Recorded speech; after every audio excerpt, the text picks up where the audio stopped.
I had a herpes scare. What happened? I had red bumps on my dick. That's what happened. That's a scare. That's a little scary. It was very more than having something caught in your eye. There were visible red bumps on the head of my penis. You talk about this in your book, right? I do. What's the name of the book? A Bad Idea I'm About to Do. I love that. Thank you. It was bad. So tell me what happened. I had a similar thing. I was an idiot. I went to a free clinic in Corona, Queens, which if you're not a New York resident, like we're in Queens right now. How would you, like, do you guys ever wind up in Corona? Well, Keith went to a clinic in Jamaica, so I think he just topped wow. you. Yeah. You went to Jamaica? It was close. In fact, I know the story's on one of my CDs. It is Can You Imagine?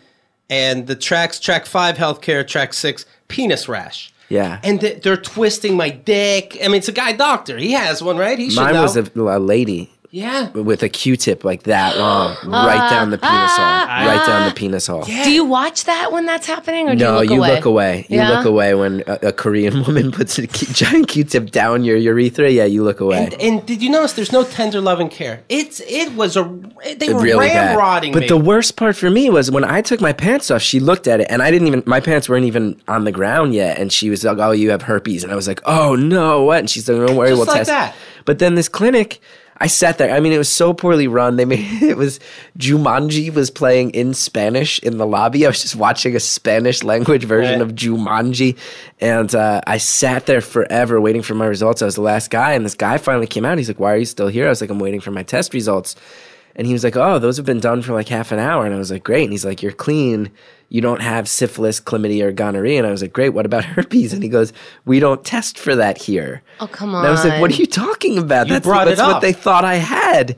And he's like, "We don't test for herpes here." I was like, "Why did that Korean lady put a Q-tip inside my penis?" Right. It's if what they she don't does. even Would be fine. They go, "No, she doesn't work here." Yeah, that's a maniac in a lab coat. But then I went to a clinic geared towards the homosexual community in Chelsea. I am a straight man myself. Now, do you get medicine in the meantime, or they're just like, goodbye? No, they didn't. They said, you don't have the things we tested for, so be on your way, young man. Right. And go get them. I went to this other clinic, and he goes, "Is it okay to have sex and stuff?" And they're like, "I don't know. What are we, doctors?" Yeah. Goodbye. At the end of the day, what it turned out it was that a day prior to the bumps showing up, right, my girlfriend had filleted me while holding pineapple-flavored Italian ice in her mouth. Those are good. Those authentic Italian, Merinos. Not penis. I mean, it was the Merinos. Yeah. Those are good. It's really good. So it's really good. She's sucking on the Italian ice and then going to your dick. And we had gotten in a huge fight, like a massive day-long argument, and we were driving back from Seaside Heights, New Jersey, which is a couple hours, just screaming at each other. Right. And then that What's night, the fight about? The fight was about we were down the shore. Why we're at a sherbet? Where'd that all go? No, we were down the shore, and then a friend of hers called her and was like, "There's a party tonight," and she wanted to go. And I was like, "Oh, I thought we were having a good time here." And she was like, "Oh, I thought we were wrapping up." And I just was all offended because I'm an insecure man. Right. And we got in this huge fight, and then we had makeup sex, which I maintain is the best kind of sex. Like, because it's like we were mad and now we're not, but there's all that energy is still there. Look how good we are together. Give me the butt. Look at all this chemistry. Yeah, turn it around. And it wound up that she had an Italian ice and was decided to mix that with a blowjob. Right, a little hot and cold. And it turned out that I apparently have a skin allergy to FD&C yellow number 5. Which is not an uncommon thing. Now, does the doctor say, like, the only other explanation could be if you took food you're allergic to and rubbed it on your dick, and there's no way you did that? That's the only other explanation. That's it. It's either herpes or sex play, food play in the bedroom. No, they took the test result, and he was like, "We'll have it in a couple days." And I remember, in Chelsea? This was in Chelsea, yeah. And then he called me, and he was like, "You don't have herpes." And my girlfriend had realized between the test and then, she was like, "Oh no, it was the ice. It was the ice." We were on the train. We were on the N train because she met me outside the clinic in Chelsea, and she's like, "So what happened?" And I was like, "They still don't know." And we just like rode the train back in silence, demoralized. And then she was on the train, and she was like, "Wait, the ice." And I was like, "What are you talking about?" And she was like, the ice, like motioning on the N train. Yeah. And I was like, oh, shit. One and then, for the ice, one for your dick, Yeah. like double blowjobs. Like, I don't want to say on the train. yeah. But then I asked the doctor when the results came in. He was like, yeah, that's probably it. Yeah. It's easy to go. That's probably it. Yeah. Freak.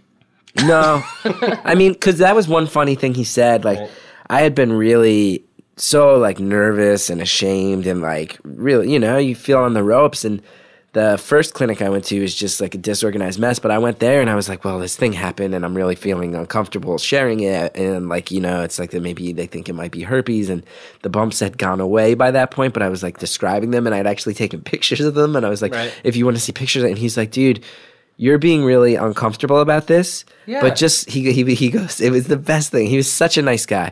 He goes, just think about this. Like, you're at the biggest clinic that caters to gay males in Chelsea, which is the gay neighborhood in Manhattan. He's like, herpes, like, who cares? Can you imagine some of the things I see? He's like, herpes is like a standard thing. Like, I see crazier shit than that. No, but his point was like, I see crazier shit than herpes every day I'm here. Like light bulbs and asses. Yeah, like fisting accidents, does he say where the fist is still inside? Yeah, like guys, but he didn't specify that, but that's what I assume. You don't seem happy that I went there. You know what? It's when you say fisting, I'm like, fisting, oh, adventurous. But fisting and the word accident right after it is what got me. Yeah, well, sure. It's just when it's articulated in your direction, you take a second. I've hurt myself physically enough during bad missionary position sex to know that fisting accidents happen. Can you picture you go to this clinic and you're like, I think I have a fracture in my wrist. They're like, that's not a sexual thing. Like, it is. Yeah. I think I'm in the right place. GeekandTheGirl.com